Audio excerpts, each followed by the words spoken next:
नमस्ते दोस्तों, मैं हूं एथन और कीन लूप्स पर आपका स्वागत है। आइए आज हम हिंदू धर्म के अनुसार समय की गणना की एक अद्भुत और विस्मयकारी यात्रा पर निकलते हैं। हम शुरुआत करेंगे उस अनंत काल से जिसकी था पाना भी कठिन है। भगवान विष्णु का एक श्वास और फिर धीरे धीरे कदम दर कदम समय की सूक्ष्मतम इकाई परमाणु तक पहुंचेंगे। तो दोस्तों, क्या आपने कभी सोचा है कि हिंदू धर्म के अनुसार अभी समय का कौन सा चक्र चल रहा है? आज हम यही जानने वाले हैं। हम किस कल्प में हैं, किस महाकल्प में और किस युग में जी रहे हैं? आइए इस रहस्य को सुलझाते हैं।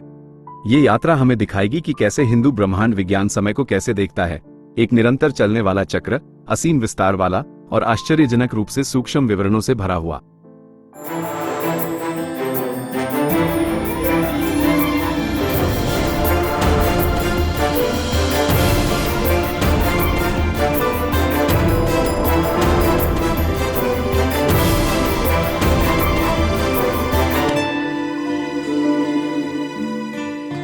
भगवान विष्णु, जो इस सृष्टि के पालक हैं, शेषनाग पर शांत भाव से विश्राम कर रहे हैं। उनकी प्रत्येक श्वास एक महाकल्प के बराबर होती है। महाकल्प, ये समय इतना अधिक है कि इसकी कल्पना करना भी कठिन है। पूरे 311.04 खरब वर्ष। जब विष्णु जी सांस छोड़ते हैं तो अनगिनत ब्रह्मांड उसी तरह प्रकट होते हैं जैसे सागर की लहरों से असंख्य बुलबुले बनते हैं।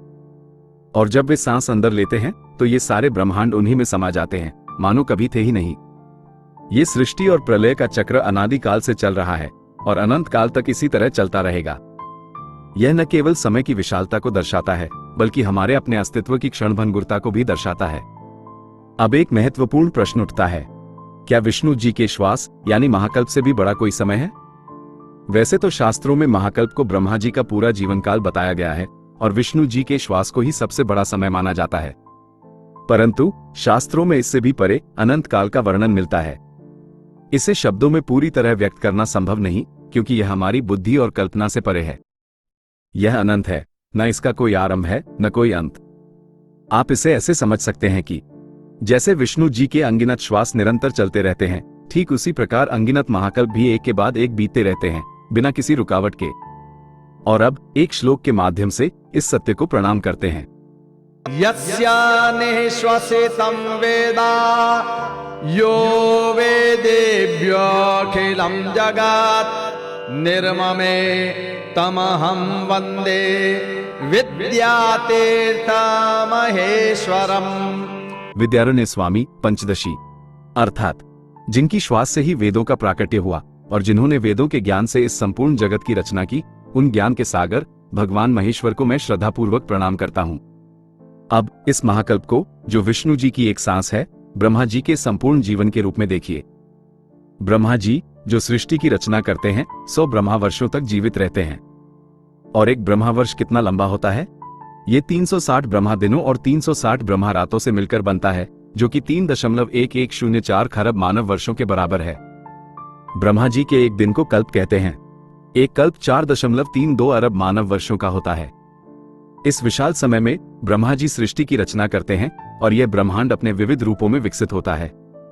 ब्रह्मा जी की रात, जिसे प्रलय कहा जाता है, वह भी 4.32 अरब वर्षों तक चलती है।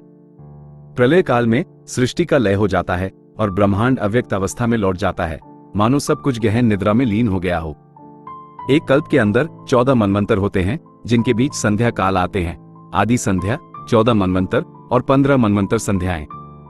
कल्प और प्रलय के इस चक्र को समझने के लिए आइए सुनते हैं विष्णु पुराण का ये श्लोक। अहरेद ब्रह्मणो रूप तत्कल्पाख्यम प्रचक्षते रात्रि च तावतीमेव तेरात्र विदो जना। विष्णु पुराण अंश 1 अध्याय 3। अर्थात ब्रह्मा जी का जो रूप दिन है उसे कल्प कहते हैं और उतनी ही लंबी उनकी रात्रि होती है। जो ज्ञानी पुरुष इस रहस्य को जानते हैं, वे ही अवरात्र, दिन और रात के वास्तविक स्वरूप को जानने वाले हैं। कल्प के भीतर समय मनवंतरों में विभाजित होता है। प्रत्येक मनवंतर एक मनु के शासन काल को दर्शाता है। मनु मानव जाति के आदि पुरुष और पथ प्रदर्शक माने जाते हैं, जिन्होंने धर्म और समाज के नियम स्थापित किए। एक मनवंतर लगभग 30,67,20,000 वर्षों तक चलता है। एक कल्प में ऐसे 14 मनवंतर होते हैं और प्रत्येक मनवंतर के बाद एक संध्या काल आता है, जिसकी अवधि सत्य युग के बराबर होती है। ये संध्या काल एक प्रकार के परिवर्तन का समय होता है, जो एक मनवंतर के समाप्त होने और अगले मनवंतर के प्रारंभ होने का सूचक है।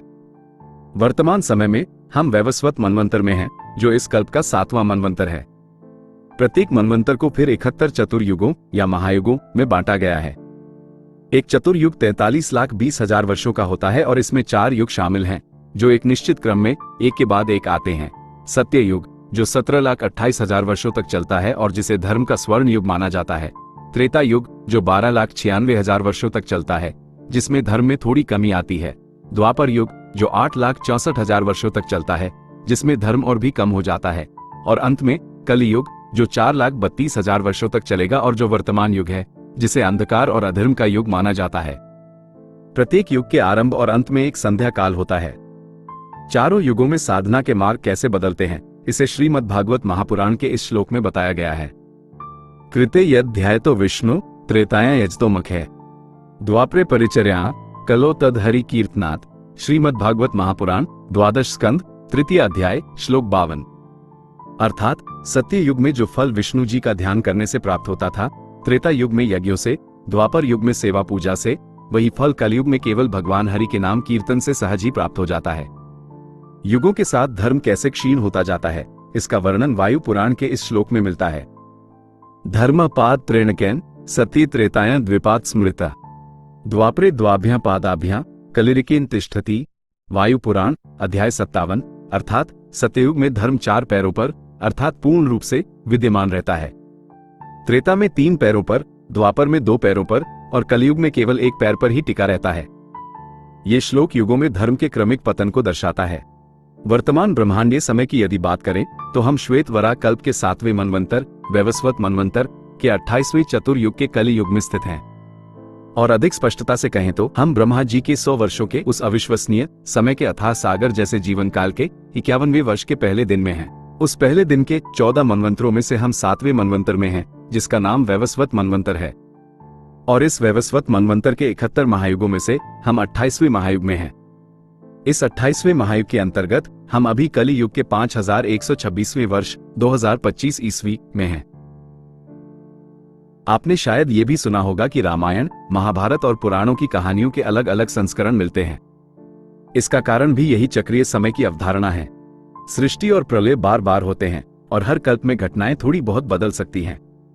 हर बार जब ब्रह्मा जी सृष्टि करते हैं, कहानियां थोड़ी बदल सकती हैं, पात्रों के काम थोड़े अलग हो सकते हैं या घटनाओं का क्रम थोड़ा भिन्न हो सकता है। इसे कल्प भेद कहा जाता है। इसे आप ऐसे समझ सकते हैं जैसे एक ही नाटक को बार बार मंच पर दिखाया जाए। कहानी तो वही रहती है, लेकिन हर बार कलाकार थोड़े अलग होते हैं, संवाद थोड़े बदल जाते हैं और प्रस्तुति में कुछ नयापन आ जाता है। इसी तरह हर कल्प में रामायण, महाभारत और दूसरी कहानियां थोड़ी बदल जाती हैं। इसका यह मतलब नहीं कि कोई एक संस्करण सही है और दूसरा गलत। वे सभी सत्य हैं, बस अलग अलग समय चक्रों में घटी घटनाओं को अलग अलग तरह से बताती हैं। ये अलग अलग संस्करण हमें कहानी के अलग अलग पहलुओं को समझने और उनसे अलग अलग सीख लेने में मदद करते हैं। अब युगों जैसे बड़े समय से भी छोटी समय अवधियों की ओर आते हैं। इनमें सबसे पहले वर्ष आते हैं जो हमारे देवताओं और पितरों के लिए अलग अलग होते हैं।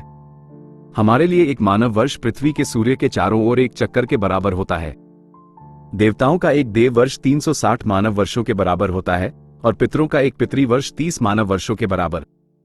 सूर्य की गति को अयन कहते हैं। उत्तरायण जब सूर्य उत्तर की ओर बढ़ता है और दक्षिणायन जब सूर्य दक्षिण की ओर बढ़ता है। फिर ऋतुएं, मौसम आती हैं।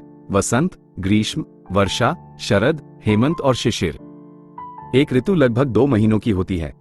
महीने को मास कहते हैं, जो चंद्रमा की कलाओं पर आधारित होता है।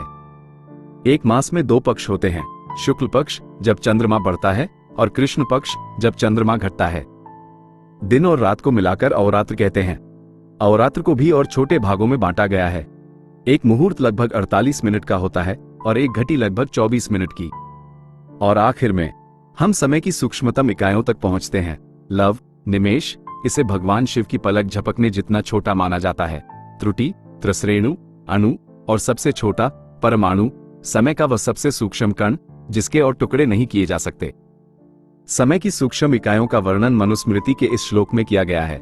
निमेषो 10 चाष्टो च काष्ठा 30 तु ता कला 30 कला मुहूर्त स्यात् अहोरात्रम तु तावत। मनुस्मृति अध्याय 1 श्लोक 64। अर्थात 18 निमेष की एक काष्ठा होती है, 30 काष्ठा की एक कला, 30 कला का एक मुहूर्त और 30 मुहूर्तों का एक अहोरात्र यानी दिन रात होता है। तो आपने देखा, विष्णु के श्वास से लेकर परमाणु तक हिंदू धर्म समय को कितने विस्तार से और अनोखे ढंग से देखता है। समय का ये चक्र हमें अपने जीवन और इस विराट ब्रह्मांड में अपने स्थान के विषय में गहराई से चिंतन करने के लिए प्रेरित करता है। ये हमें स्मरण दिलाता है कि हम सब एक अनंत ब्रह्मांडीय लीला का अंश हैं, जहां उत्पत्ति और विनाश निरंतर होते रहते हैं और जहां हर क्षण, चाहे वो कितना भी सूक्ष्म क्यों न हो, अपना महत्व रखता है। हमने हिंदू देवताओं के वंश वृक्ष, हिंदू गॉड्स ट्री और हिंदू शास्त्रों के वंश वृक्ष, हिंदू स्क्रिप्चर ट्री पर भी यूट्यूब वीडियो अपलोड किए हैं। आप इस वीडियो के डिस्क्रिप्शन में दिए गए मीडियम लिंक से इस पूरे विषय का चार्ट भी डाउनलोड कर सकते हैं।